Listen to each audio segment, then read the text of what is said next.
Hey guys, this is Jonathan Washburn, hashtag the Dean of Mortgages. This week I am doing a special series for students, for high school and college students, on how to prepare yourself right now to one day purchase a home. As you know, I was a high school student, or actually I was a high school teacher and dean of students for almost a decade.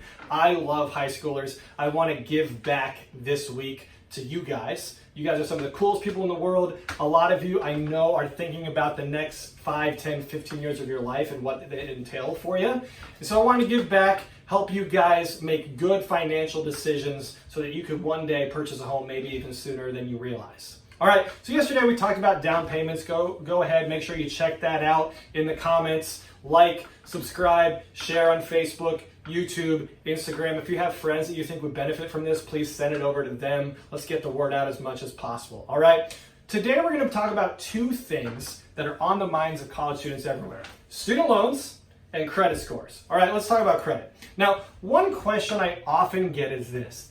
People ask me, John, a lot of people have told me that credit's not a big deal, right?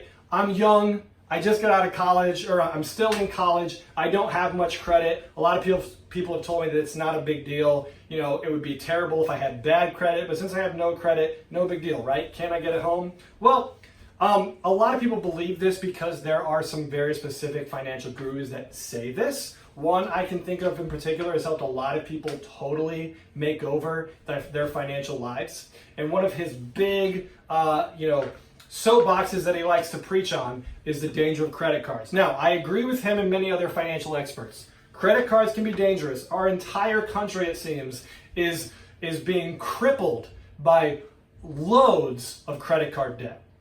Credit cards are not something that should be just messed around with. You should definitely not get credit cards to purchase things which you can't afford. However, it is very important for you to have good credit because it can save you a lot of money in the future. Here's how. See, a lot of financial advisors will say, hey, it's not a big deal if you have no credit. You can still get a loan with no credit. All you have to do is have the loan manually underwritten. You know, some of the people that actually say this own mortgage companies that manually underwrite a lot of loans. I don't know if they're saying this just to get themselves more business or not. That's neither here nor there. But here's the thing, okay? It is easier to get a loan with no credit than it is to get a loan with bad credit. However, it's still going to cost you thousands of dollars. Here's why. If we manually underwrite your loan, we still have to give you a credit score. And in this case, if you have no credit, if we're doing an FHA loan, we just have to pretend that your credit score is 580. Or if we're doing a conventional loan, we just have to pretend that your credit score is 620. Now, why does that matter? Because your credit score directly affects the interest rate that you get. Now, keep in mind, these are federal guidelines. I'm not allowed to say, well, I think you're pretty good with your money, I'm just going to use a 720. If you have no credit score, I have to use the lowest credit score possible for the loan. I priced out a loan today, a $200,000 purchase, okay? One guy has a 620 credit score, the other guy has a 720 credit score.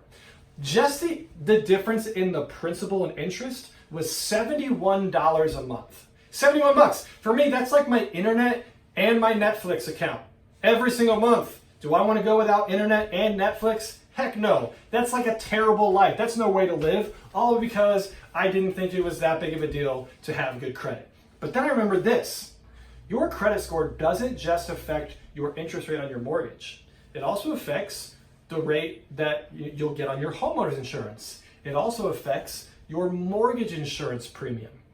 After I factored in all of these things, mortgage insurance for somebody with a 620 credit score was over 220 bucks a month, compared to someone with a 720 credit score was less than 60 bucks a month. After this was all said and done, if you have no credit score, it's going to cost you an extra $192 a month to purchase the same home as your friend that's got a 720. $192. Now this is your internet, this is your Netflix, and it's also your cell phone. Can you live without all three of those things? You might have to if you have no credit and try to purchase a home.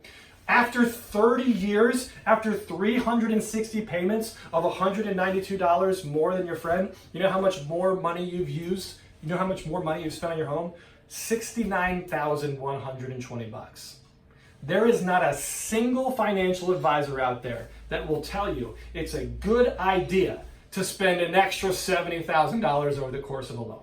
All right, so what can you do right now in high school or college to start building good credit without piling up lots of credit card debt? Here's two pieces of advice. One, if you're in high school, you just got that car, this is one of the best times of your life. You get a license, you get a car, you're out there driving. What do you know you have to pay for every month? Gas.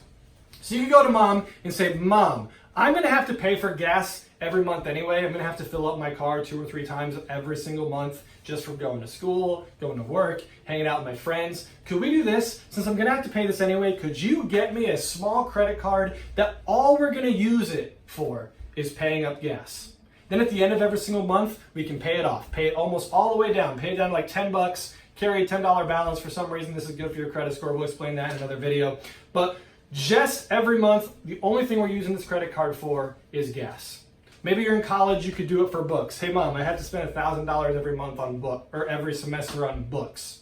Hey, we're gonna have to spend this money anyway. Can we put all this on a credit card in my name? Then we pay it off immediately. Start building some good credit right now. Just these simple steps, carrying revolving debt on your name, you don't need to do this for very long.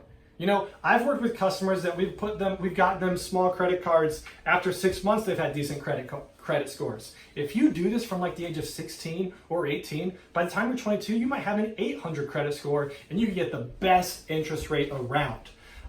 We'll talk more about student loans and how they affect your debt to income ratio tomorrow. But let me say this about student loans. All right. One of the single worst things you can do for your credit score is choose not to pay those off. All right. There are lots of options out there available to help you. Maybe sometimes you can put them in deferment if you can't pay them. Maybe you can get a forbearance. But the single worst thing to do is to just shut your eyes and pretend like they'll go away if you don't pay them. If those get assigned to a collection agency, you're in real trouble. If they get permanently assigned to the government, they can be very difficult to get off of your credit report. It can be very difficult to get you a home. So don't let that happen, okay? Go talk to mom right now. Say, Mom, hey, the Dean of Mortgages said that if I want to build wealth faster, I need to start worrying about my credit score right now. Can I get a gas card? Can I get a card for books? Can I get an Amazon card for books? Because Mom, if I can start building my wealth right now, then I'll be in a better position, 30, 40, 50 years from now when I need to help you guys, maybe when I need to put you in a home, that I can put you in like the best home money can buy. I can put you in that awesome development that's got the best shuffleboards and the best dance parties and maybe even a golf course for Dad. Mom, if you let me get a credit card right now, I can put you in a better spot in the future. All right, do whatever you can to start building good credit right now. Until next time, this is Jonathan Washburn, #, the Dean of Mortgages, signing off. School is out.